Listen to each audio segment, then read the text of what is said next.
The Desmond and Leah Tutu Foundation is set to reveal a life-size statue of the struggle icon.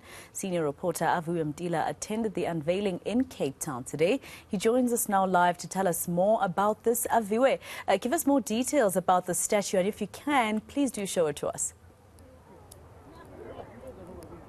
I'll do that right away, Maseko. In fact, people are taking pictures right next to the statue, of course, of the late struggle stalwart, as well as human rights activist. That's the Nobel Peace Prize winner, the Archbishop Desmond Tutu. In fact, just to get reaction now, I am joined by the Chief Whip of the African National Congress in Parliament, Phemi Machotina. Mama, thank you for joining us at eNCA.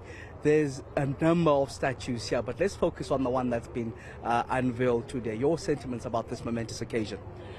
It is quite a befitting statue of a world icon, a human rights activist, a champion of the rights of the poor.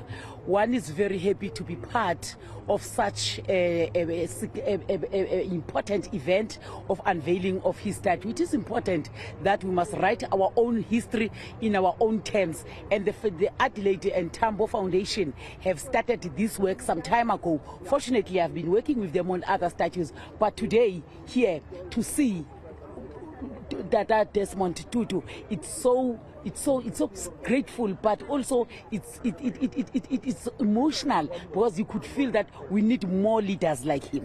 Certainly, Ma. I just want to actually bring in Thandeka Tutu now, the daughter of the late struggle stalwart. Ma, I'm hoping you have a quick second for us. Aviwe from eNCA, and of course it's just moments after the unveiling of the Archbishop Desmond Tutu. Your sentiments as the family?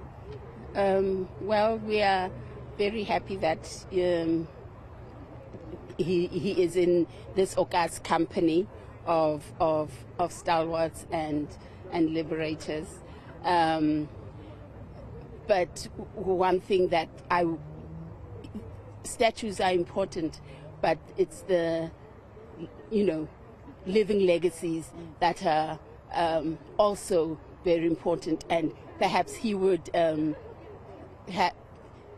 he'd have laughed and chuckled about, being in the company of greatness, but he might have also challenged Woolworths to say, I thank you for putting all this money into a statue for me, but what about putting it into a scholarship for a child, so that they become part of that living legacy and part of the democracy that South Africa is striving for.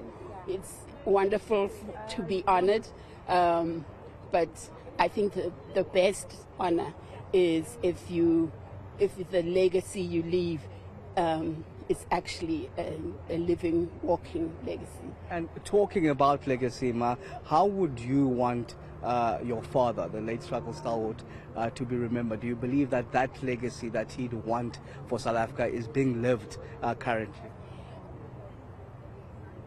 I think what we would want is what he would want, we would hope that the best is yet to come, because this is definitely not the South Africa that they envisaged of the freedoms and rights. We have a lot of freedoms. I think part of the time our children know or are told about their rights, but it's not shared what their responsibilities are. So along with rights come responsibility, and maybe we need to make sure that that's a lesson that they learn, but also that they get the education that they need to excel and move our country to the heights that it is possible to be. We shouldn't be living in an age of load shedding. We shouldn't be living in an age of children dying in pit latrines. We've had 30 years to remove all those pit latrines. And it's not for us on the side. No one can say that they're standing on the sidelines. We all have to be part of that change. And I think maybe the lesson is that every one of us has a role, and we are not we're not in the back seat, you know, and watching somebody else drive the car. We have to be co-partners in that ride and take everybody along.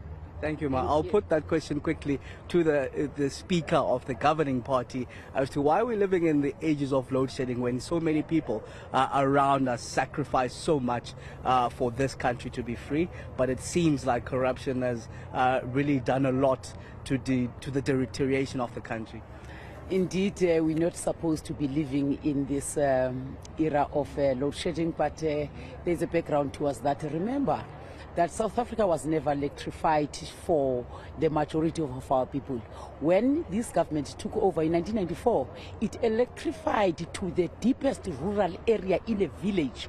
And at that time, there was no maintenance that was done on all the grids, and which is something that now has come to home to roast to say you should have done that, you should have balanced rolling out electricity as well as maintenance. But indeed, there is corruption that is involved. That is why the president is saying, let's arrest those who are sabotaging, who are stealing cables, who are messing up with our coal, because our people don't deserve this. Our people deserve better. We agree as the ANC that we must do better. Hence, we supported the appointment of a minister of electricity, that you need a person that is going to focus on this. But also, the community must also report crime, because these cables, when they are stolen, they are sold within the community. The community must reject stolen goods, because it also affects us and impact negatively. Our economy is not growing because of load shedding. No one can come and invest when there is load shedding.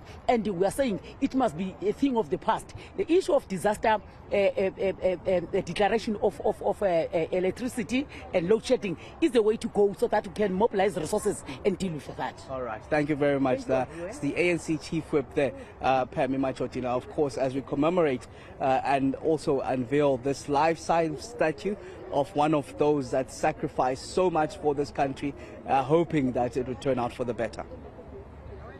Senior reporter Aviwe Mtila right next to that man-sized statue of Archbishop Emeritus Desmond Tutu.